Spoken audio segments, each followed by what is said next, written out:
How many relationships have we saved and how many relationships have we ruined with doing this podcast for 4 years? You know what? And what's funny is like, I'm like, John's a Scrooge, blah, blah, blah. I feel like I'm the one who's always like, just break up, get divorced. And I've been trying to not say that as much. I am. Oh, yeah. Cuffing season, fuck it. Break up.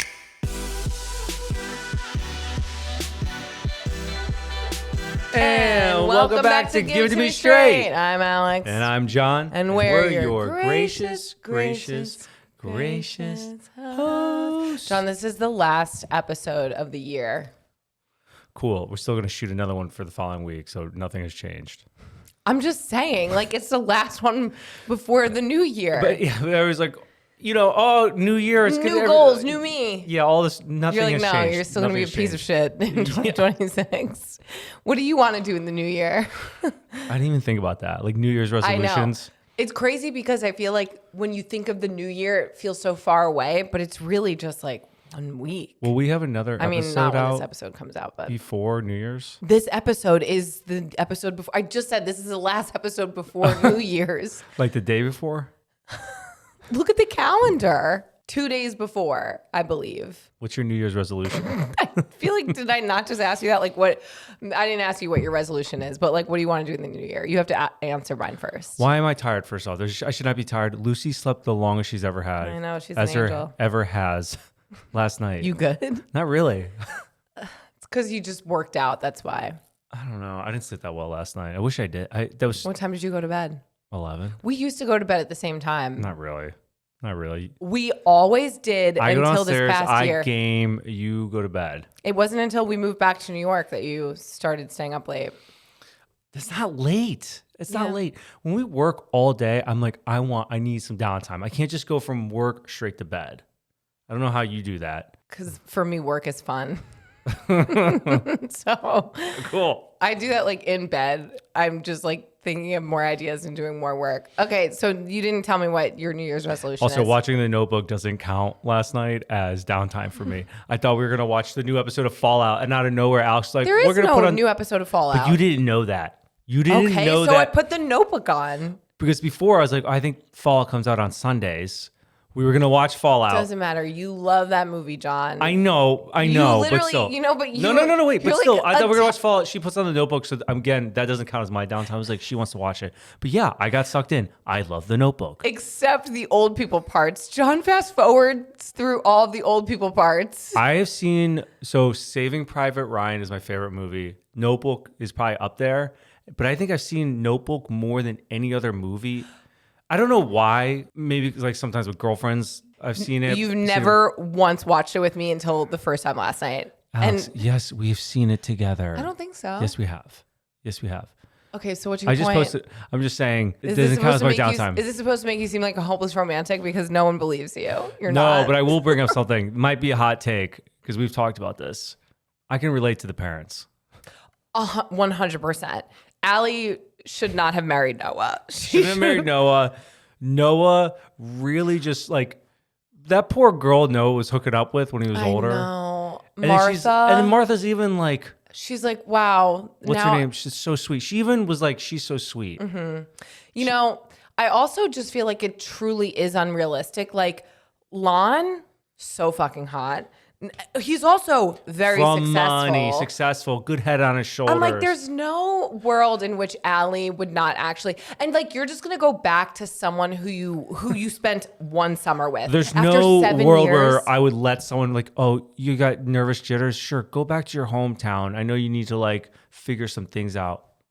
Fuck no. I'd be like, I'm coming with you. It's just unrealistic. Yeah. It wouldn't. The whole time we're just like calling Jordan out Sparks or whoever wrote Nicholas the book. Sparks, Who's Jordan Sparks? a singer. Tell me how I'm supposed to breathe with no air. That girl. Wow, it's a guy? I mean, it's a girl? Yeah. I thought it was a guy. I'm pretty sure Jordan Sparks sings that song, and she's a girl. Huh. You thought that song was by a man? No, I thought Jordan Sparks was the author. Nicholas Sparks. I know, is but the I'm just author. saying, I thought Jordan Sparks was the author. And then when you said Jordan Sparks sung a song, and then I was like, oh, it's a female. I assumed it was a male. What's your New Year's resolution? Wait, let's just finish up. Wait, No, real I'm quick. over it. No, because of the parents. Let's go back to the parents for a second. You got one daughter. We can relate. Yeah, John is like really relating to these parents. You know why? It's because I said you look like the dad with the mustache. Whatever you want to say. I'm just saying, one daughter, they got her in piano lessons. They're doing all this stuff for her to succeed in life. And then she goes with Noah. I'd be pissed too. Noah's not a bad guy. Noah's not a bad guy. No, and but like, he's a hard worker. And again, he did build that house. My thing is just like when you've committed to an engagement, you're not going back to an ex who you dated for one summer 7 years ago because you just wanted to see what that D was like. And you're like, oh, it's good. You're not doing that. And if you are, like, I don't like how quickly they wrap it up in the end where like you don't actually see the breakup between her and Lon. He's like, I'm not going to share you, which I just, whatever. We're moving on. What's your resolution? I get it, John. You just like as a parent, you're like, so what would you do? Lucy's in this situation. Like, yeah, you might love him. You're young. When you're older, and then you gotta go to work because he ain't got no money. But he built his house. He owns his house. It's not like he has a mortgage. Yeah. Okay. You guys still pay the bills. I mean, I'm just saying. If she's a trust fund baby, she has daddy's money. Yeah. Sweet. That's what I'm gonna do is share the wealth we made with someone who Noah wasn't asking for anything. He was just being himself. Whether he was asking for it or not, he's like, I know I'm getting some back pay on here. Listen, I mean, I'm with you. Like, we ain't raising no fool. But how do we tiptoe around this? No, there's no tiptoeing. Like, you are going to marry for your future. Like, for love for your future, but like, yeah. And that's the thing. It's like her and Noah were toxic. They fought all the fucking time. Yeah, that's why I don't think they should be together. Oh, right. Yeah. Again, if you actually want to boil it down to money, like that's not it because he makes enough. He's fine. I think it boils down to. We said from time to time again, love isn't everything in the relationship. I didn't marry you for money, John. Oh, okay, whoa. I didn't either. Okay, first off. So that's what I'm saying. You don't have to marry someone for money. But if you have two people and they're both amazing people and one makes more money than the other and that's the only difference between them, I'm going with the man who has money. I don't want to struggle. Yeah, what's the struggle? I know friends. I have guy friends, and I've said this, who literally used college friends. Like I don't even hang out with them anymore. One guy specifically was like, I don't want to be with someone who's more successful than me because he wants to be the breadwinner. I'm like, bro, the last thing I want to do is work harder. Why the fuck would you be with somebody that you're not like growing together? You just want someone that's like doing nothing? Noah didn't do nothing. Noah was going nowhere. But Noah did go somewhere. He built a whole house. Can you build a house, John? No. Cool. You got the house. Now what? That's a big house. All right. That's So you built a house and he owns a house. You built a house 1 or 2 years. I'm saying though, like between Lon and Noah, if we're strictly talking about them, I would still choose Lon. Noah had great qualities, but like Allie fought with Noah all the time, and Noah did not have as much money. So I'm going with Lon. Also, are we talking pre-Noah or after the war Noah? Because before they're 17, they're young, he has nothing. This is before building the house. And as a parent, I'd be like, correct. You're not hanging out with this fucking dude. Right. Like I'm glad that Noah went and like did something with his life after. Following up on that though, we've talked before, like marrying, I think marrying like these endorphins right when you get married to someone or like you're in a relationship and these endorphins are so high and you love these people so much, like that shit fades. It does fade. You had to be with someone more than just love. The scene that I knew that we were old that came up, because I remember watching this as like a tween and being like, oh my God, my heart, like go Allie and Noah like forever. And then you become an adult and you're like, no, absolutely not. Fuck no. And it was the scene when she's fighting with her parents. She's like, you don't know what love is. You don't talk. You don't look at daddy the way that I look at Noah. I'm like, bitch. John and I look at each other and we're like, talk to me in 20 years. Yeah. You have no fucking clue what you're talking about. You're 17 years old. Get out of my house. You don't know what the fuck you're talking about, girl. Get over there and play the piano like you're supposed to. Exactly. Go back to your dance lessons. Like, I'm breaking my back to give you a great life. Oh, you want to paint? You don't know about love. I birthed you. I fucking delivered you. Shut the fuck up. I'll teach you about love, Allie. fucking hell. Anyway. Okay. I'm glad I got that off my chest. Now, what is your New Year's resolution? My New Year's resolution is to make sure Lucy knows that no guy's good enough for her. Just implant that in her head. Okay. What's yours? Jon, she can't even understand words. So perhaps. I know I don't need to change it all. So I'm like, what kind of New Year's resolution? You're so perfect. I feel like yours every year is the same thing. And you're like, I'm going to be less judgmental. I can't. I know. I think that's what makes me me. Like if I wasn't judgmental, would I be fun, or funny? You definitely do bring, I think that there's a balance. I was going to say, you definitely do bring a level of drama-y, like comedy dramedy to my life because of. Like Johnny Drama, my dog. Johnny Drama, Entourage, that dude's my homie. Yeah. You are kind of like copy-paste Johnny Drama. We both can't be so like, I trust everyone. I like everyone. Like that's not It's a little realistic. exhausting though. You're going to get kidnapped because you just trust everyone. For real? Because I'm the one who, when we were in our Uber driver, was number one negotiating. We both got in the car, didn't we? So how are you going to help me? You're going to be the one that That was a desperate time. You're going to get our whole family kidnapped. And you're supposed to be the protector of this family. I was willing to take the risk. It was so cold. It was packed at JFK. I was like, you go, honestly, take me anywhere but here. Yeah, assault me outside of JFK. Yeah, as long as I'm outside of the JFK lines, do what you want. This podcast is sponsored by HelloFresh. This new year, nothing is like home cooking. And honestly, during the holidays when work is nonstop and everyone's schedules are chaotic, the last thing I want to do is stress about what's for dinner. That's where HelloFresh really comes through for me. I love cooking at home. I really do. But HelloFresh makes it actually doable even on the busiest weeknights. Everything shows up with fresh, perfectly portioned ingredients, so I'm not running to the store last minute or letting produce go bad in the fridge. It takes the thinking out of it, but you still get the satisfaction of making something delicious yourself. I use this, and you should too. HelloFresh has over 100 mouth-watering recipes every single week, from seasonal favorites to global dishes. I'm a big fan of their steak and seafood options. Oh, I love steak and seafood. I'm so hungry. And the fact that they offer 3 times more seafood choices at no extra cost is huge. Plus, the portions are generous, so nobody's leaving the table hungry. They also make it easy to eat better without sacrificing flavor. You could choose from 35 plus high protein recipes each week, all made with wholesome ingredients like sourced seafood and 100% antibiotic and hormone-free chicken. Even when life feels busy, nothing hits like home cooking that tastes this good. Go to HelloFresh.com/straight10FM to get 10 free meals plus a free Zwilling knife, a $144.99 value on your third box. That's HelloFresh.com/straight10FM. Offer valid while supplies last. Free meals are applied at discount on your first box. New subscribers only and varies by plan. This episode is sponsored by The Real Real. It's that time of year where finding the perfect holiday gifts is everything. And let's be honest, nobody wants to give something forgettable. Nobody. That's where The Real Real comes in. The Real Real is the most trusted name in authenticated luxury resale, and it's one of my favorite places to shop when I'm looking for gifts that actually feel thoughtful. I love that instead of grabbing something random, I can find pieces that feel personal and more sustainable, which just makes gift giving feel better. I use The Real Real to shop for the people in my life who I really care about.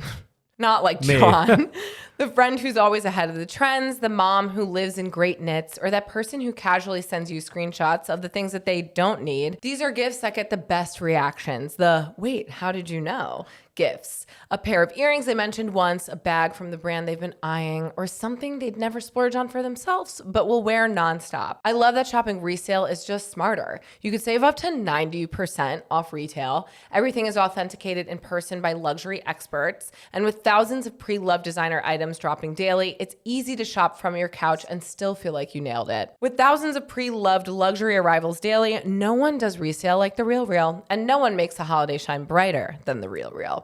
And now get $25 off your first purchase when you go to therealreal.com/straight. That is therealreal.com/straight to get $25 off. Start shopping now at therealreal.com/straight. This podcast is also sponsored by Vital Vitamins. If you're a new parent, you already know time is not on your side. Between workouts, work, and a baby who does not care about your schedule, taking care of yourself can easily fall to the bottom of the list.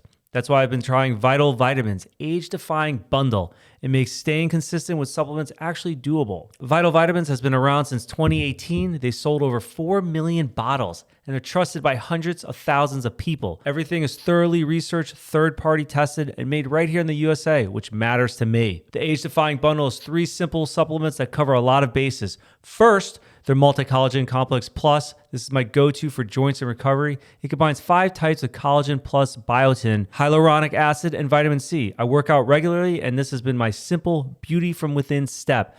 Fewer post-workout aches, stronger nails, and joints that feel supported.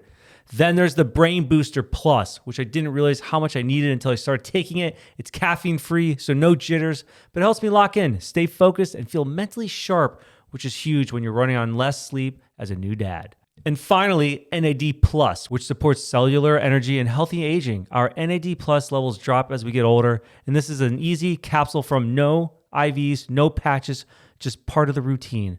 The short version is I feel sharper, my recovery feels better, and my routine is finally consistent. 6 capsules a day, 1 habit, that's it. Vital Vitamins is offering our listeners 20% off all orders with code STRAIGHT at myvitalvitamins.com. Again, that's 20% off when you use code STRAIGHT at myvitalvitamins.com. I'm trying to think what your New Year's resolution should be. Don't fucking worry about mine. What's yours? You know, I haven't really thought of it either. I just feel like we've been so I know what mine busy. is. Probably just be a good present parent. I would like to find more of a balance. You're already doing that. Work-life balance. I'm already being a good parent. Yeah, I think we both Thanks, John. We're around her enough. We're actually discussing. We should probably step up. We're going to be helicopter parents. We're so fucked. She is. Actually, she's going to hate us. She's going to hate us. Love, love, love. Mine is I'm going to try to stop cussing as much. Again, I feel like we reserve it for the pod. I don't really know that we do it. I cuss all the time. So do you. Do I? Also telling stories. I don't fucking think I do. You were telling stories? No, I'm saying like anytime we tell a story was. You don't tell stories, John. You Yeah, I say do. sentences. I tell stories. Okay.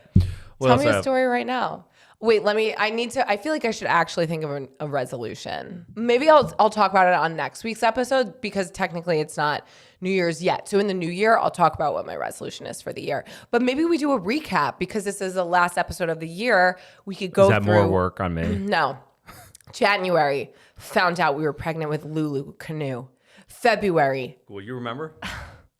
February, I think, is when I was like, man, I got to do some intense therapy because I'm unwell. And then I think that's when I maybe started EMDR, or I started that in March. I don't know. Honestly, just looking through my camera roll, I was just like sad a lot. All we did was work. We grinded. We got ready for the baby. And we That's pretended like we we weren't having a baby until we announced. The year before, we were crazy busy traveling, doing all that stuff. And this year was like a complete U-turn, pretty much. Following up from last week's episode, yes, I was the one who wanted to buy Mom Kenny G tickets. John, I called your sister and she said that was her memory.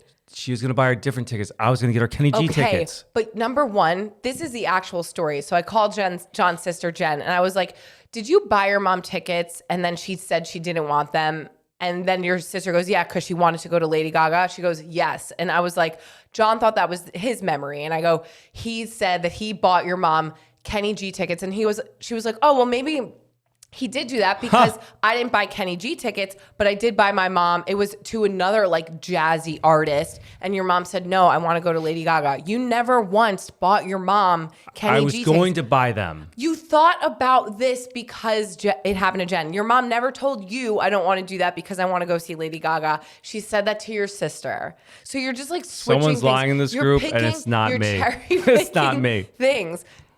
And so I'm supposed to just like believe that like your mom also said this. You guys both had the bright idea of buying your mom tickets to something, and your mom said to both of you on separate occasions, no, I want to go to Lady Gaga. Maybe my memory, Jen's thinking it's her memory. You don't know.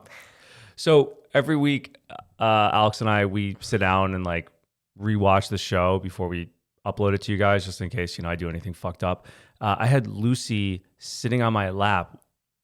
Sunday morning, it's like 9 a.m. We're drinking coffee, and I just keep smelling something. Oh, I keep smelling something. Okay, here, the night before, sorry, I had to go back. The night before, I have Birkenstocks, by the way, the sandals. The smell that came off my feet from these Birkenstocks was horrific. I thought somebody shit. And it was, so I got baking soda, I put it on my sandals. No, John, before that, you go, do my feet smell? You whip your feet over to my face, and I'm like, yes, rancid.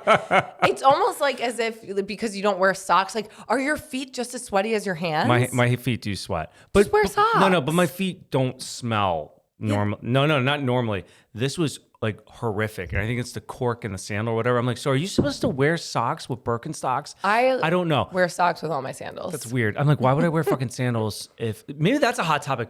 Why wear sandals if you're gonna put socks on? I don't get it. It keeps your toes toesy. No, you can't wear put like shoes on, put slippers on. But sometimes it's just like you want the ease of like wearing a slide. Like you wear your slides and you just have socks on them so like your feet can stay warm. But it's like Whatever. wearing a slipper, you know? So, sorry, this was Saturday night, and I'm like, oh my God, my feet smell horrific. So then on Sunday, we're watching the podcast, and I'm smelling something. I'm like, oh my God, is that my feet? I keep getting whiffs. I'm like, oh. And then I'm like, wait, I'm wet. And then I pick Lucy up, and she shit all over me. Queen. But like, we're always just so happy that when she poops, so it's not even like, you can't even get mad. No. I feel like has she pooped on you before? I've been pooped on several times already. Yeah. I'm just glad when she poops, I'm glad. I'm like, thank God, because then she'll be less miserable. Going along with kid information, I do have a question. I see like, I don't know if you know this. There's like some woman expert that I see on Instagram all the time talking about how kids don't need to be socialized before they're 3 years old. I feel like that is a oxymoron in itself. Don't use big words with me. Just something that is like a false statement. Like an I opposite. think she's got like a degree, like an expert on Instagram. I just feel like you can't actually know. Someone just puts a stethoscope around their neck, and you're like, they're a doctor. Because why do you just believe? I'm not saying I believe. I just because I don't think AI. It's a woman. And I'm like, I don't know if this is true or not. Like 3 years old, you're talking, you're communicating, right? I mean, your cousin's kid's, well, he's like a linebacker and he's like 2 years old. This guy's like 5 feet tall. So what are you saying? You don't want to hang out with people until Lucy's 4? No, that's not what I'm talking about. I get it, John. You're just looking up these videos to make myself feel better. Behind, No, I'm like, shit. Do we need to get her involved in like? Because they talk about parallel play or whatever with kids, but like they do more than that before 3, right? Yeah, They're talking and stuff. So I'm like, do you get them into? I don't know. What do? Do you start putting kids together? Do you bring them to classes? That's another thing I want to know. Which should we get her into stuff before 3? Like probably cool outdoor classes or like Play-Doh parties. I don't know. Like, what do you do? Do you know what like a 3-year-old, like 3-year-olds are pretty active. Like so, not and based off that, of what this woman's saying. Have you seen Luca? He's 1. Like he's already walking around. You're saying you just want to keep him home until Stop saying I'm saying that's what I want. I'm saying that's what this woman is saying. I'm like, but why so do you confused. think that she? Why are you? That's what I want to know. Woman? Because she goes, you don't want to. You don't need your kids to be around any other kids until they're like 3, because it's parallel play. It's not like her thing. Yeah, but even if it is parallel play, they can still hang out and that's what I'm saying. Like we're going to debunk this lady, right? Like that's not right. Well, how are you just going to go out and debunk everybody on the internet? Like, why are you just so caught up with this lady? Are you just thinking because you saw this one thing and you're like, is this fact? You're going to get it in the comments. I'm telling you, people are going to be like, yeah, John's right. He's heard that it's true. Like, this is what people say. That you don't have to socialize before 3. Yeah. I'm not agreeing with that. I want to know, is that like an accurate statement? Like, should we start getting stuff? Whatever. That's all. I was just... You're just presenting it to the people. And I'm wondering. I'm using this podcast as a platform to get my questions answered. Got you know it. what I mean? Okay, so people answer my questions in the This is comments. now called Give It to John Straight. yeah. I'm going to it to you straight, but you could also give it to me straight. Okay, because that's where I'm confused. I'm just like, do we need to bring everything that is a question? Like, because to me, I would see that and just be like, oh, that's probably not right, and continue to scroll. Like, this is. I mean, I question it, but I'm like, unlike you, Alex, I look at all. You're a thinker, John. I look at all sides. You're okay? a thinker. I'm like, I could see this. I could see this. Mm-hmm. Let's find the facts. Like Kenny G tickets. Okay, next. I just feel like based off of, even for this weekend, for example, it was my niece's 5th birthday party. So she just turned 5. She has a younger brother who's 3, and then the youngest is 1. they are all interacting with each other, and you see how much the 1-year-old follows the other kids around. He's walking, he's learning, he's like absorbing so much. So I feel like for children's developmental, milestones, it is important for them to Their frontal cortex. Sure, I don't fucking know, to interact with other kids, or at least like just learn from them. Yeah, I know. Right. So I don't know why the lady's saying that. Like, why are like? I'm confused. Are you arguing with me? I think my question wasn't is like, making a solid factual thing. I was wondering. So I just, but there you go. Like, it is important. Maybe. You don't know. Okay. Do you have anything else to talk about? I mean, I was going to bring up my niece's birthday. How just again, like the kids are all playing together, and the younger ones learn from the older ones, and that's where I'm like, siblings. What about siblings? I don't know. Does Lucy need a sibling? No, I'm chopping my penis off. We're done. Do it. Then do it. Prove it. You won't. You notice You've had 4 months. Why haven't you done it? Because I got to wait for my You're yearly. nervous? No, I got to wait for my yearly visit. Because John wants another one. I got to wait for my yearly visit with our PCP because I don't want to pay out of pocket to see her for something outside of. Because you got to pay for every time you see the doctor. So I'm going to wait till my yearly visit. It's someone with my bank account. It's 2 days. It takes 3 days for a deposit to from land, and I get it, John. Yeah. Your bank account's messed up. So it's in April. Okay. That's what my appointment is. April's a long time. You get one appointment a year. Lucy will basically be like a year almost. I know. One other thing, and then I am done with my updates. I noticed one thing once having a kid is your privacy is gone, which is fine. What do you mean? You know, like how we have. Oh, like how you have to poop with her and pee with her like that? Oh my God, no, I forgot all about that.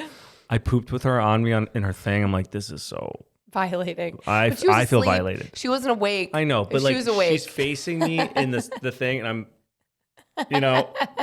It won't be forever because like eventually she'll be able to like walk off and be on her own. If you can't poop, strap a harness to your chest, put your baby in it, and rock her. You'll have to shit by the end of that nap time. Yeah. For sure.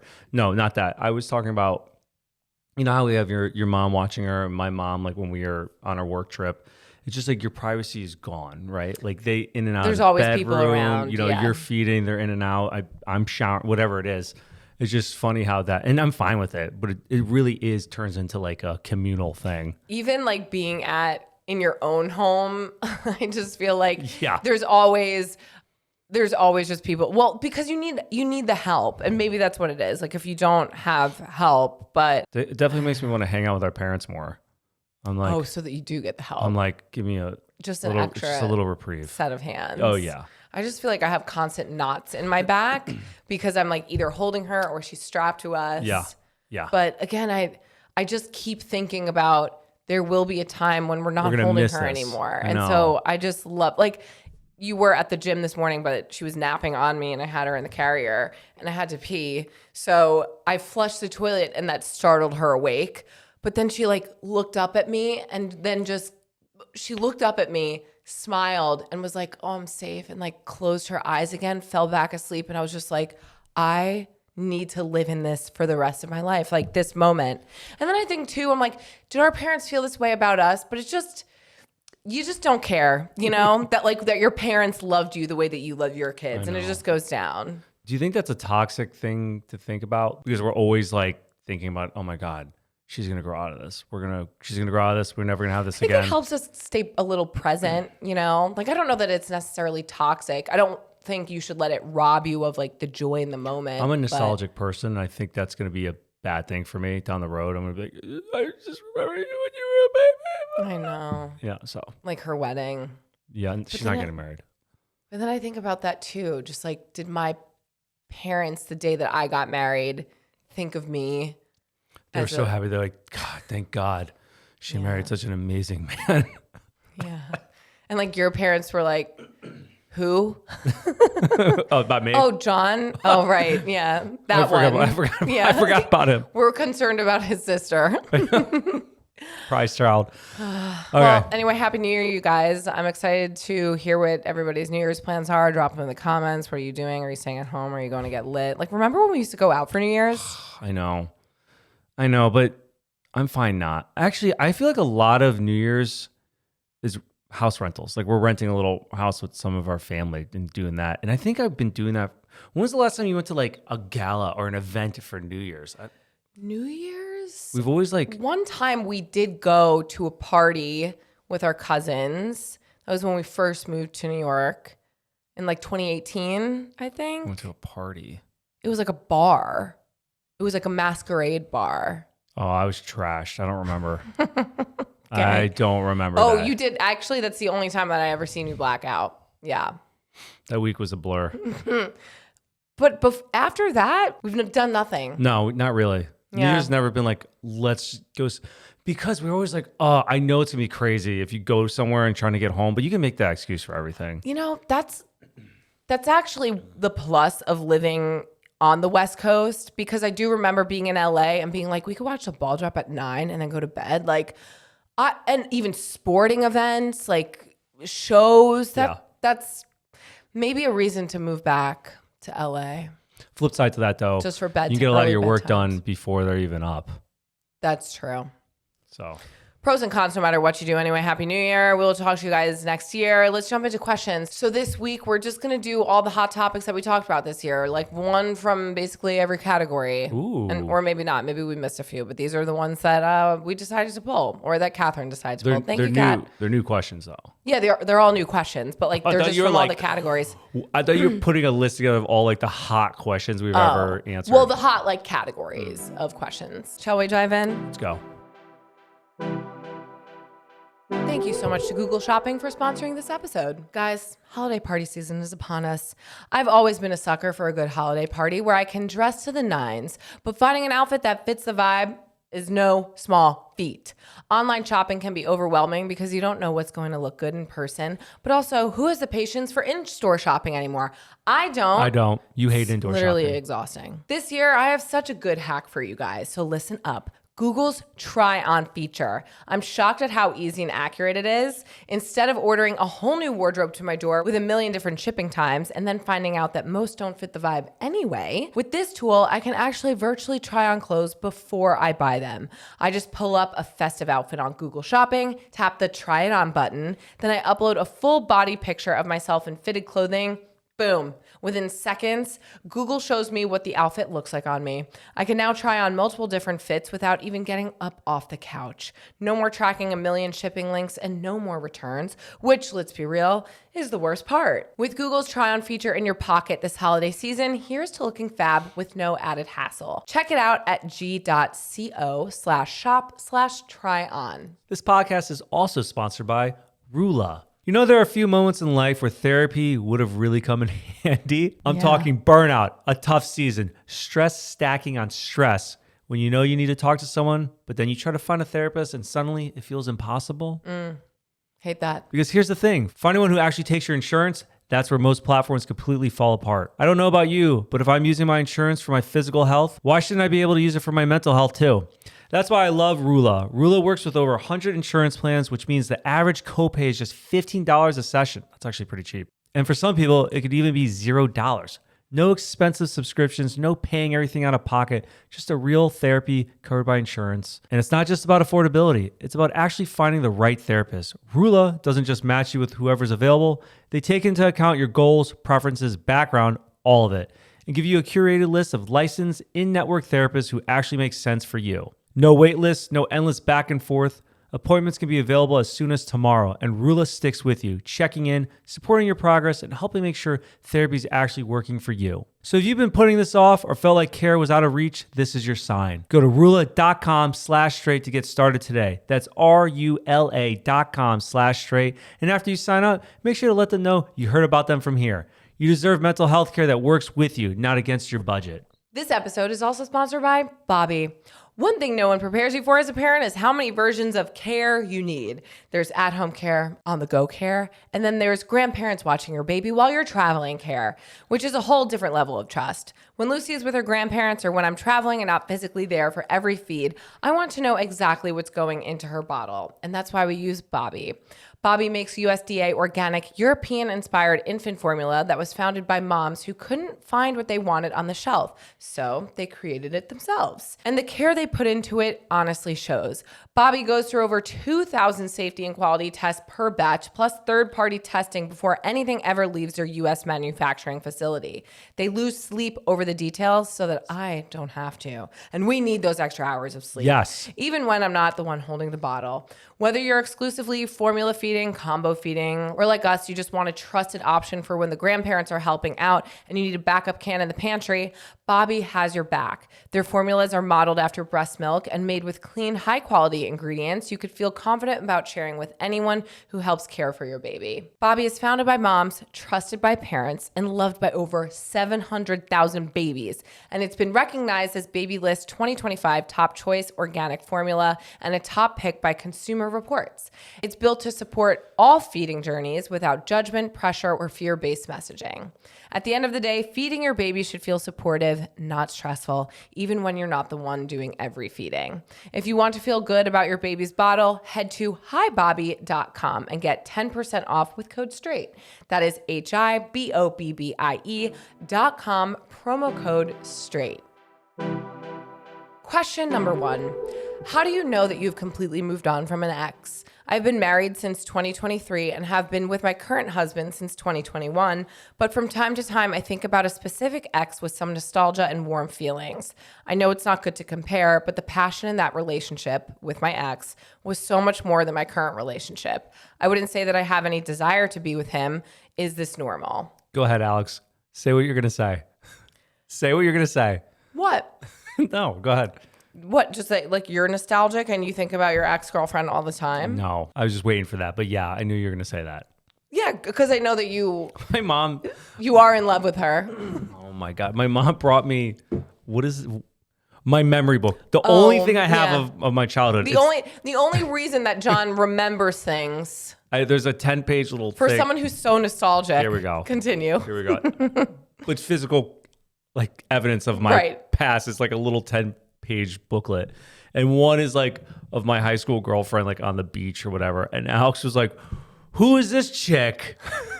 And ever since then, it's been in her head that I'm waiting for her so we can get married again. I didn't bring it up. You just said that. You say honest to God, you were.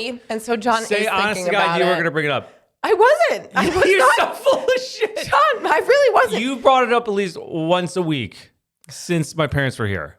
Because, John, I see the wheels turning. I wasn't going to bring it up here. Yes, you were. You brought Yes, it up you were. here. You are such a liar. So she's on your mind, huh? Oh, you're such a liar. She's on your mind. So yeah, John, do you want to answer this? Is it normal? Is it normal? It's so normal. Yeah. Yep. See? Honestly, you should probably get divorced. Go seek out your high school hubby or boyfriend that you probably haven't talked to in 25 years and try to rekindle that. Next question. I can't speak for John, but like what I think is healthy, I don't think about my ex all the time and their giant rack. That's what you say. You go, who's this chick with the big tits? I was like, who is this? Let's actually answer this question though. Like John is in love with his ex still and it's fine. Like he hasn't moved on, but I have from all of my exes for sure. Never think about them ever. No, but truly, I think that when you're in a healthy relationship, how many years go by until like, I think it's normal in the beginning, like after you've broken up with someone to compare. But once you're married and like once you're in the place to be ready to be married, I can't say that I've brought the history or those like good feelings of my exes. There's a reason why they're your ex. If you're a person, for example, like I am, where you say we went to a restaurant that we loved so much. Recreate a memory and you want to do something like you want to have, you'll never have that same experience ever again. I think some people hold on to that like memory or nostalgic thing. Like it will never be that again. Right. You know? And I don't think people realize that.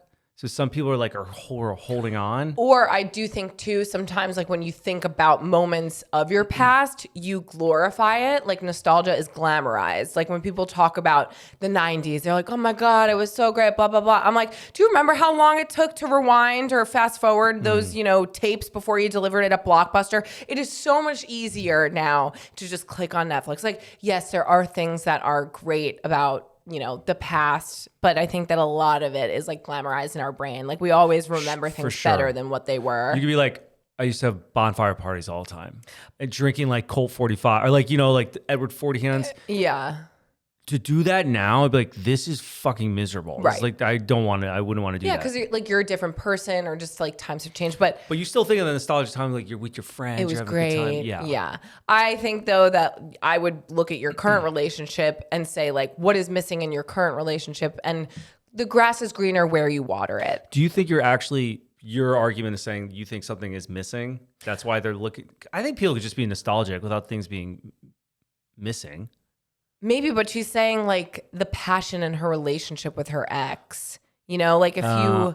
That's kind of strange. So you're just thinking about like the intimacy? I'm just saying, instead of focusing on your past relationships, if you want to be committed to your husband, focus on nourishing that relationship. That's what I'm saying. No, I'm with you on that. Like that's different. She's missing like the intimacy, passion part. That's different than being nostalgic of just thinking of like a fun time when you were younger. Right. Okay. Like with your ex on the beach with her like big titties. Here we go. Okay. Next question. My boyfriend is a financial advisor and thinks life is about money. We recently got into an argument where I said that life is about experiences and making memories, to which he disagreed, saying you can't take memories with you and that spending money on travel is foolish because it is a form of instant gratification.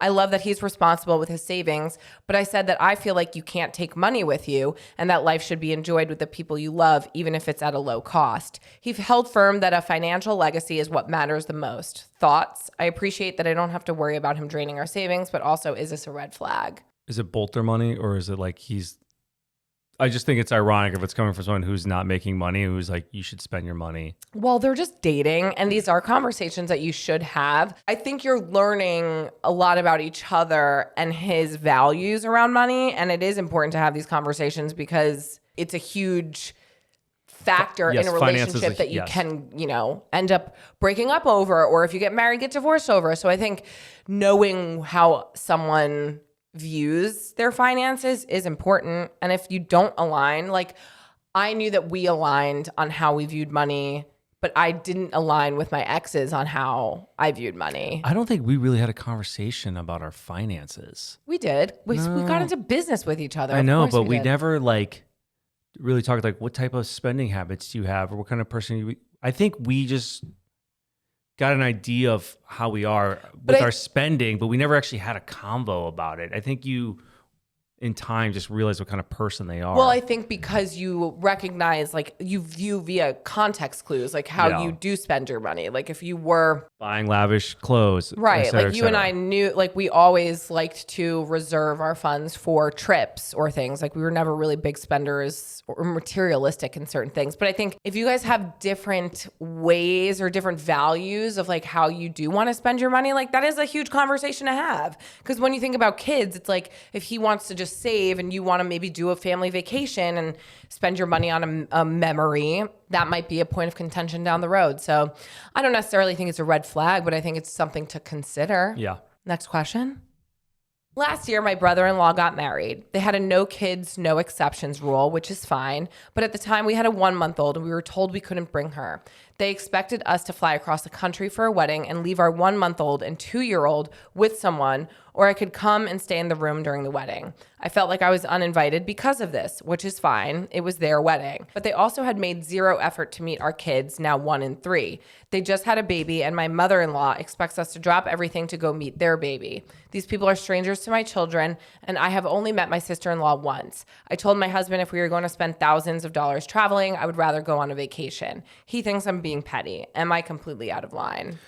You're saying expecting a lot. I'm like, are you just really making this about you? I like, feel who like cares? this is being blown out of proportion. It's Maybe, your mother-in-law. I bet you all they did was just invite you to the wedding. They're probably not and they were like no kids. being malicious, like, oh, she better be coming. just say no. Yeah. I'm sure like we understand. And I think too, as new parents, I recognize that having a kid does make things more expensive. Yeah, it's not about if I you. get invited to a wedding that's destination that is a no kids wedding, great. Either we can choose to not go because we have a 1 month old, or if we want to go, I have to now spend the extra money to bring someone else to sit in the hotel room, bring a nanny, bring a babysitter, whatever, if we want to go to that wedding.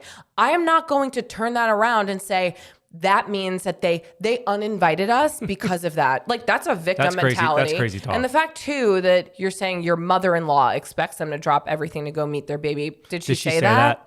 Or is that the story that you're telling yourself? And so also, this has nothing to do with your in-laws. You're just like creating villains out of thin air. So yeah, you're petty and you are completely out of line. Next question. Oh, damn. I'm going to give a trigger warning for this next question in case anyone wants to skip it. It is about suicide. When I was 20 weeks pregnant with our rainbow baby this past fall, my mother-in-law took her own life unexpectedly. The phone call my husband received was horrible. We were devastated and shocked, and we had to drive across the country to comfort his dad and be in town for the funeral services that weekend. My husband, his sister, and his dad all grieved separately, and so have I. But I can't help but feel annoyed and angry that my mother-in-law did this because it took so much joy and excitement away from our baby's upcoming arrival. Instead of celebrating freely, I had to watch my husband sink into grief and depression, and our focus shifted to the loss instead of new life. I know suicide comes from a place of deep pain, but I can't help but feel robbed of those precious moments of happiness and anticipation. I'm angry because her choice left a wound in our family at a time that should have been full of hope. I tried to express this to his family and to him, but I fear it sounds selfish. Should I just process this quietly? Am I the asshole for saying anything? Yeah, shut the fuck up and keep it to yourself. Do you think that person was like, you know what I want to do? I want to kill myself because... Listen, I think in a situation like this, two things can be true at once. Because I, thankfully... No, hold on. I thankfully cannot relate. I don't know what it's like to lose someone through suicide, but I have had friends who have lost people and loved ones through suicide. And people there is this feeling of grief and anger that comes with it because it's like, how could they do this to me? Like your loved ones are left behind now to pick up the pieces. So I think it's two things could be true at once. However, I do feel like you have to follow your husband's lead in this situation. It is his mom here. Like, it's not, and you can feel some type of way, but to bring this up to him, like if he feels angry at his mom, like maybe that's a time for a conversation, but I don't think it's a time for you to say that you're angry because it took away from your pregnancy. Like, there's a lot of emotion here. I do think that this is something that you have to process quietly because this isn't about you. This is not about you. You're doing really well. I don't have to go off because you're doing enough. I know there's like stages of grief and like anger and all that is part of it. I just can never process making it about me because that's what it seems like she's doing. Your husband lost his mother and you're making it about you. Like, what the fuck is that? And then also, you don't know what his mom has gone through. Like, it's not like suicide is, I don't know, but it's someone's doing it. Something's affecting them that much where they don't want to live anymore. So it's like, put yourself in that person's shoes. The pain, the grief, the torture, the mental load on them that they've been dealing with this for as long as they have. Like, I don't know. Think about somebody else besides yourself. Next question. Am I the asshole for offering to watch my niece? My sister and I have had an estranged relationship due to family drama for the past 10 years or so, and I thought it was time we reconnected. I invited my mom, brother, sister, and her husband and daughter over for lunch. It was going relatively well, all things considered. We all got our anger and frustration out and everything we wanted to say off of our chests, and after, it seemed almost like a normal family time. I was so happy to have things be normal again. At one point, my sister brought up how expensive daycare is for her daughter, my niece.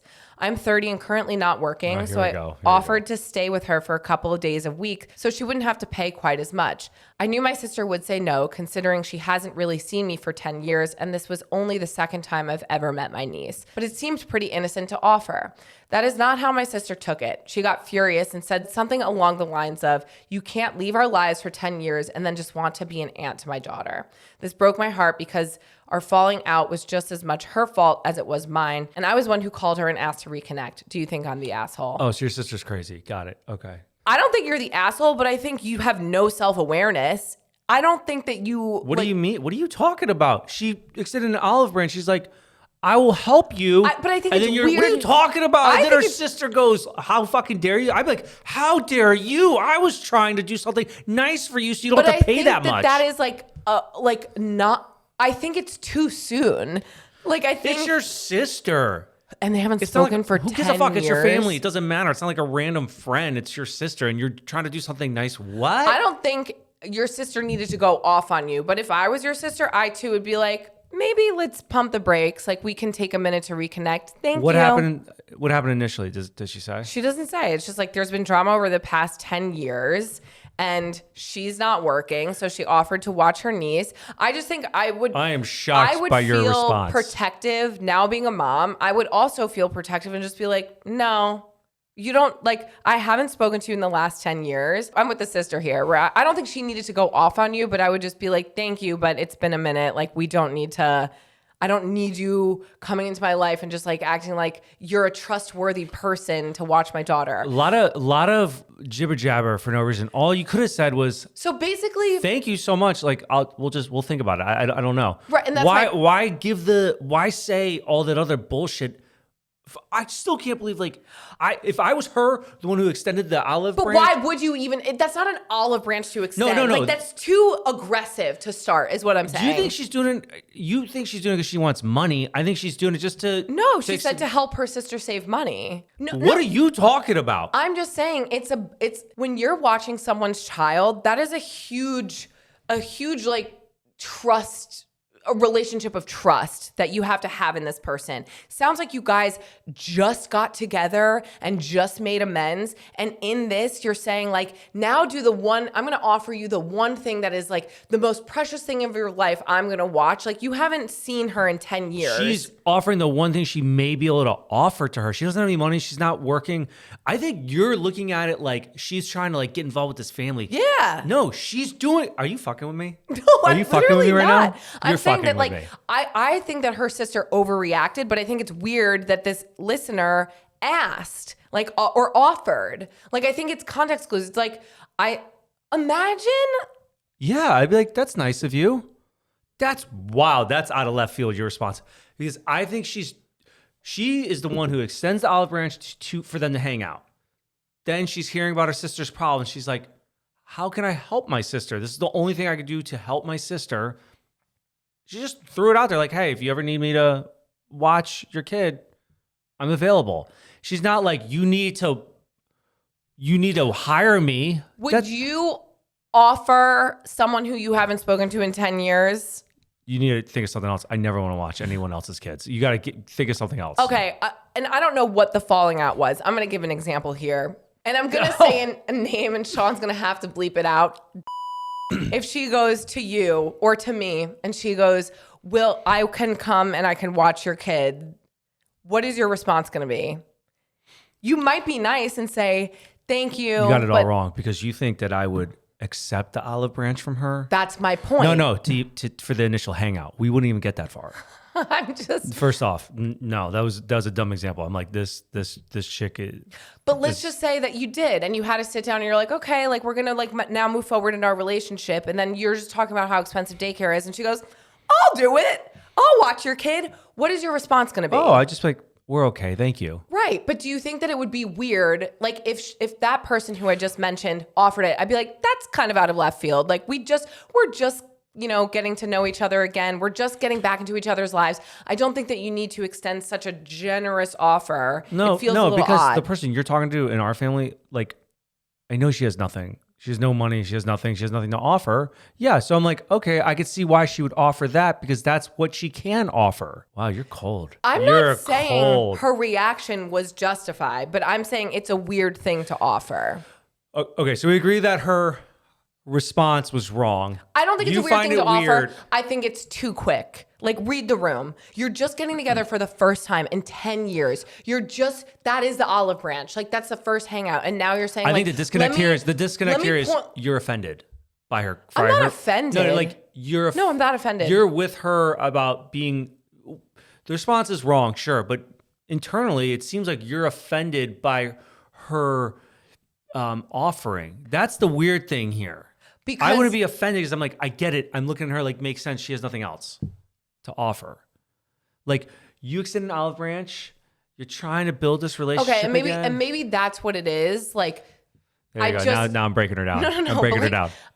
I just think, but like again, I'm not offended. I just think it's an out of pocket thing to say. Like, I just think it's too soon. You can't not be in someone's life for 10 years and then give this offer and expect them to be like warm and welcoming when it's literally about the most like prized possession of their life, like the most important thing of their life that requires the most amount of trust. What would be a better thing for her to offer? Nothing. Like, you're just reconnecting. Like, you don't need to do anything. And again, I just think it's weird to offer something like that and expect I don't even know, like, not a warm response, but expect your sister to accept that. Like, oh, I guess in this question, now I'm thinking about me. Like, I wouldn't expect her to accept it, but just be like, oh, thank you for the offer. why even ask that? Why even offer? Like, I think it's weird to offer. We're just going to circle around. Because I think it's honestly, if we performative. I think it's performative. Like, and I'm not saying that you don't want to actually help your sister and and your niece, but I think it's like, oh my God, we're kumbaya. Everything's fixed right now. I'll watch you. I just think I'd be like, that's so funny because how I think she said it, and she was probably like, hey, Mary. Set the scene. You're sitting at the table. She just got done eating your snacks, whatever. You're just like, hey, Mary, by the way, I'm not working right now. If you ever need me to help, I'm free with babysitting. Yeah. And her No sister pressure. should have been like, no pressure. Yeah, thank you. Yeah, thank you. We'll think about it. Thank you. Boom. It could have been as easy as that. Yeah.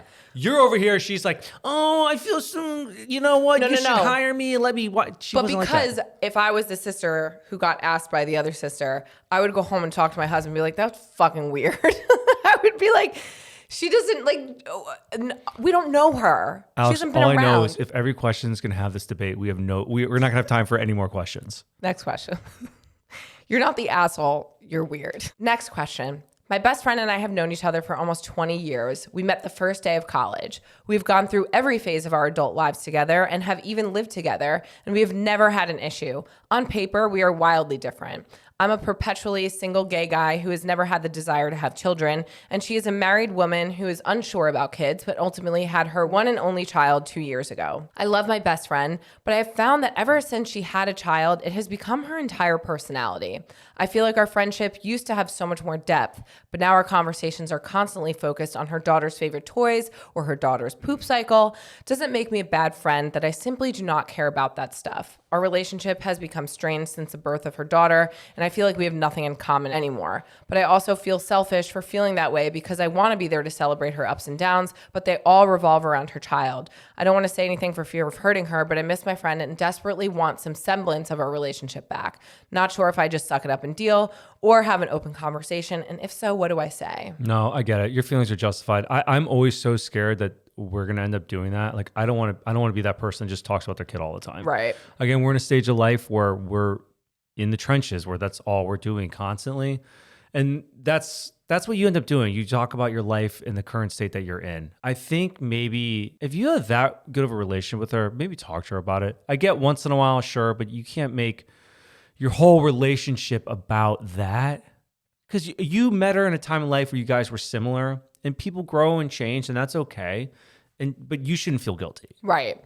I think I also had that fear when we had Lucy. And it's funny because it depends on the group of friends who I'm talking to. Like, to other parents, I talk about Lucy. But to my friends who don't have kids, I bring her up if they ask. But like, I intentionally am not always bringing her up because we do have so much other shit to talk about. That's a self-awareness thing, though. A lot of people don't have that. Like, read the room. Like, your friend should read that room. You don't understand that world at all. But what are you like also bringing to the conversation to talk about? You know, like, are you bringing up topics and she's somehow segueing things like back to her daughter? Like, what other things? There has to be other things that like you guys have in common to talk about. But speaking of this, like, it is when you are a parent, like, you know, the majority of things that are on your mind. Because I thought when we were going to do content, I was like, oh, we're still going to do content about so many other things. But I'm like, I can only think of things that are funny to do with Lucy because I just think about her all day long. But at the same time, again, like with my friends who don't have kids, we have so many other things to talk about. So I'm trying to think, like, most of my friends are in the same stage as me. We don't really talk about it that much. We actually try to talk about anything else. anything else? Yeah. I think because it's kind of like, for me, I'll ask if I have a question because I'm like, is this normal or whatever? Right. But like, I'm just not, but I'm not like, you know what Lucy did today? It was so Right. cute. Like, I know. I feel like I really don't talk about, if anything, my friends are like, what's Lucy doing? I'm like, oh, yeah. here she is looking cute. But I guess it's hard if that's like your whole personality. If that's like what's going on that's exciting in your life, you want to talk about it. I'm trying to think of like actual advice. Well, we did. No, it's just, you can have a conversation with her, bring it up lightly. Be like, look, I know this is a stage of life that you're in, but I can't relate to that. And I don't want to be rude, but like, we should try to like, because you should be her outlet. You know, maybe go down that route with her, talk to her, be like, this is your time to be away from your kid. Let's maybe like do stuff that we used to enjoy if you still enjoy it. Right. Yeah. Because if like you're just catching up on the phone, it's hard to create new memories, and she might just be catching you up on her life. But maybe like plan a trip together or something. If you're close, go to coffee, get something, do something. Phone's tough. Yeah, exactly. But I think, again, if it's your friend, you should be open and honest. Next question. My husband and I have been married for 3 years, in our early 30s, and are in the process of deciding if we are ready to have kids. There's one part of this that I haven't heard a lot of people talk about honestly. I'm scared of what pregnancy and motherhood will do to my body. I know the narrative is supposed to be that women's bodies are amazing and that this is all a part of the journey, but I've spent my entire adult life working hard to look and feel a certain way. It's been a huge part of my identity, and the idea of watching that change, maybe permanently, is something I'm struggling to come to terms with. My husband is supportive, but he's really the one driving the kid conversation. Before our relationship, I wasn't sure if this was something I even wanted. I'm on board now, but there's no real way for him to understand the physical sacrifice involved or what it's like to give up the version of yourself you've spent decades building. From what I see of your life, it looks like fitness, health, and appearance are things you both take seriously. So I figured you might have some thoughts on this. How do you mentally handle the body changes? Do you just accept it? Do you fight for what you could keep? Or how do you balance the two? I'll let you answer this question, but the one part I will take from this, which is like people don't talk about it a lot, there's a shit ton of information out there. Plenty of people are talking about it. Right. Women are talking about their bodies all the time, talking about postpartum, talking about like, I feel like my algorithm is riddled with that. Like if you need information, there's actual information out there. Yes, but I don't think that there's necessarily the conversation of like feeling like I think there's more discourse about accepting your body after, because like women's bodies are amazing, and there's less conversation around like feeling like you're not sure if you actually want to like you're get thinking pregnant. It's just like the good stuff people are talking yeah, about. like not the how bad. you should accept your new body because it brought life into this world, and not necessarily talking about like how it really kind of sucks. Like you've spent a lot of hard work working towards. You don't see anything like that? Because I haven't. I think what I like about our generation and the generation below us, it's not so curated anymore. People are raw and being real on social media and telling true stories. I mean, I guess that's not really a question, but I just wanted to bring that up. I think it's more so now than ever before. I don't know, but maybe because you're a dude, like you don't see it from the female perspective. No, I'm saying like, women. But like talk about how like they don't want. Yes, postpartum. Talk about their bodies, like. But that's my point. Is like they talk about accepting their bodies the way that it is. When have you ever seen someone talk about? You might be right. I guess more so what I was seeing on there was women being open about postpartum depression and like how they feel. But you're right. Maybe not so much body, like talking about their body in a negative way. I think that there's a lot of conversations. People are way more vulnerable and open about like the struggles that you deal with post pregnancy, during pregnancy, all of it. But I do think that there is not as much conversation about the feelings of resentment necessarily, like after you've worked so hard to like have your dream body, like get it to a place that you want to, and then like not necessarily be excited to have a kid because you don't know what it's going to do to your body. Because I mean, I was there before getting pregnant with Leo. I was truly like, I can't believe I'm going to have stretch marks. I can't believe this is going to ruin my body, you know. And then that pregnancy was also high risk, and then I couldn't work out. And as soon as like that was taken from me, like that really impacted my mental health. But then once I realized, like once my pregnancy was high risk in general, all that I was thinking of was, doing what I could to make sure that he was okay.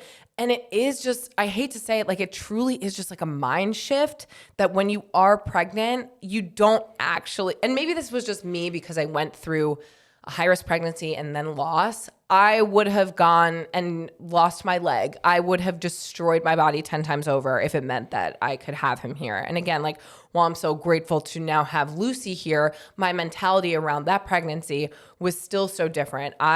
Fitness has always been a part of our daily routine, both of us. Like, I think it just was a value, like kind of like brushing your teeth. We were like, we are going to work out. We are going to eat healthy, not necessarily for the vanity part of it, which like I do love looking good and feeling good in what I'm wearing, but it was more mental.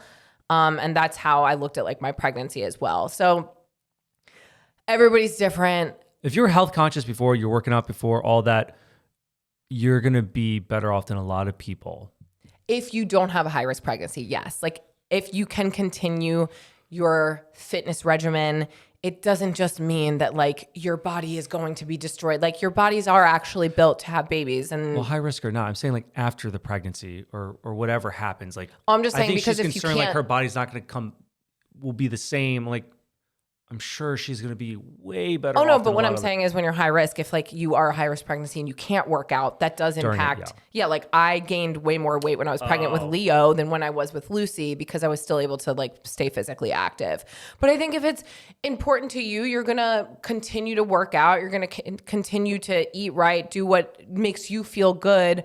But I'm going to be completely honest, like, and this is just my take. Other people will have other experiences because nobody's experiences are like, I did not care. Like once I had her here, I was like, whatever. Like I have like, I'm just happy that she's here. I truly didn't care about bouncing back or you have getting your whole back life into ahead shape. of you to get back into shape. And that's kind of like where we're at now. Like I don't have as much time to lift and work out. And so when I get to it, I get to it. And I'm like, I'll get into a routine sometime down the road. But I think having a fitness routine prior did help me, quote unquote, like bounce back quicker because I had a lot of muscle mass. But your feelings are valid no matter what your experience is, like no matter what, your feelings are going to be valid. I just think that personally, your brain does change around like what your expectations are around your body and what you really do care about. Because like when you do have a healthy baby, like that's the most important thing. Again, your feelings are valid if you're going to be upset about your body changing because it is a huge change.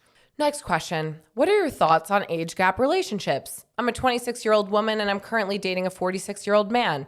We met at work. He started out as my work dad, but over time we became really close friends in the office and that slowly turned into something more outside of it. He has 2 kids and a bit of a dating history, 2 baby mamas. So naturally I expected someone who might be a little set in his ways. But honestly, I've seen so much growth and change in him over the time that we've been together. And it surprised me in the best way. We've grown a lot as a couple too.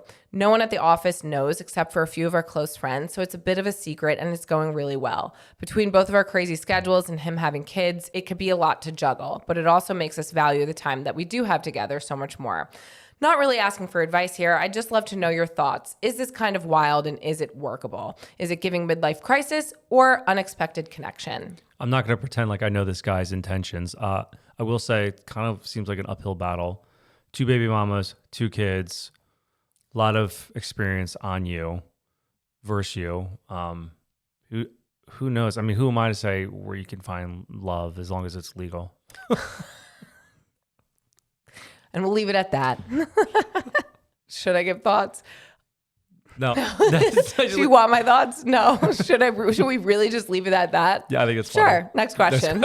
My husband and I have been married a little over a year and we just had a baby in March. Recently, his ex-wife sent him an email. She said that she's been in therapy working through trust issues and wanted to ask if he would be willing to talk to her about what it was like to be her partner in the past. She said she wanted his perspective so she could be better and understand the things she did or said that were difficult in terms of trust and use that information to work on herself in therapy. She went out of her way to say she didn't want to reminisce, overstep, or hurt me in any way, and that she'd even be fine if I joined the conversation to make it more comfortable. She also wished us well and said she was proud of the life that we've built. built. My husband immediately forwarded me the email to be transparent, which I appreciated. After we discussed it, we decided not to respond beyond acknowledging it. I didn't feel comfortable with him rehashing their past relationship for her therapy. And honestly, I just don't want to invite that kind of emotional connection back into his life.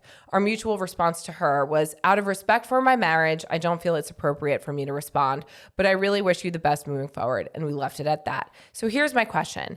Am I the asshole for not wanting him to entertain this conversation, even though her request seemed genuine and was framed around her personal growth in therapy? That is not your job. We break up, you're dead to me. We're never talking again. Also, you didn't have to respond. Why even fucking respond? Who the fuck is her therapist? I feel like therapy is about dealing with your troubles and your traumas. Don't add in someone else exactly. And then give them trauma. And be like, now I need you to work with me to help me heal. No, it is about like other people live their lives the way that you, and you have Before we jump the gun on a therapist, do you think the therapist actually asked her to do that? Good question. And that's my point. It's like, Therapist 101 is probably not like, let's involve other people into 100%. That's my point. Unless like you're in AA and now you have to go around and make apologies to people, but like you still, even after like your ex is married in a new relationship with a baby. Let me reopen this. Fuck no. Fuck out of here. I can't. I'm surprised you guys even wrote an email back. I mean, that's nicer than I would have been. Relationships are, no, I want to say difficult, but like they're a tightrope, you know, like why add something in, you know, that they could just risk drama and like fights. I'm glad you're seeing it coming, you know, it's like, do you really want to open that up? Right. But I'm glad that your husband was on the same page too. He like forwarded you the email, but I wonder if if I was a husband, well, just to cover my ass, because I would hate for you to open up my email and see it. I would show you. But my response, I wouldn't leave it to you. It almost sounds like the husband sent you the email. Like, what should we do? What should we do? Like, you got to take the lead, dog. Yeah. You got to be like, here's this email from my crazy ex. I'm not responding, just so you know. But I want you to see what she sent me. Just so you know. There needs to be full transparency laid out, but yeah, bro, take the lead on that. And the fact that you even have to question if you're the asshole for not wanting him to entertain this conversation, like it should have just been a hard no from the start. Your husband should have solidified, be like, this ain't happening. Yeah, just so you know. Like the fact that you even feel like you have to write in and be I'm like, also a little annoyed with the husband. Yeah, you know what? At first I was like, I'm glad he sent it. But now I'm like, no. What's your thoughts on this, Beth? Sus. Next question. I have a question. Maybe by New Year's.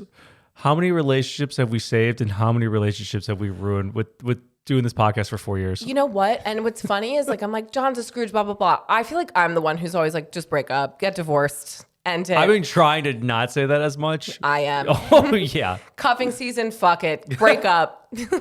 That's when you get together. Yeah. Cuffing. Yeah, that's what I'm saying. Opposite.